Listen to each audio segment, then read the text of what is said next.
आणि आता मोठ्या राजकीय बातम्या आपण पाहूया। एकनाथ शिंदे यांनी सत्तेत यावं, शिंदेना गृहमंत्रीपद मिळावं, गुलाबराव पाटील यांची मागणी। एकनाथ शिंदे यांच्या रुसव्या फुगव्या मागे दिल्लीमधील महाशक्तीचा हात, त्याशिवाय एकनाथ शिंदे इतकं धाडस करू शकत नाहीत। संजय राऊतांची एकनाथ शिंदे यांच्यावर खोचक टीका।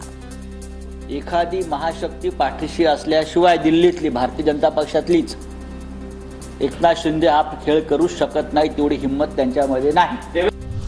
एकनाथ शिंदे विरोधी पक्षनेते असणार का? अंजली दमानी यांचं ट्विट चर्चेत। विरोधी पक्ष संपवण्याचा हा भाजपचा कट, दमानी यांचा आरोप।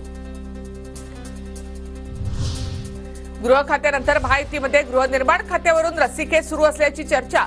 गृहनिर्माण खात्यावर अजित पवार गटाचा दावा, शिंदे सरकारमध्ये गृहनिर्माण खातं भाजपकडे।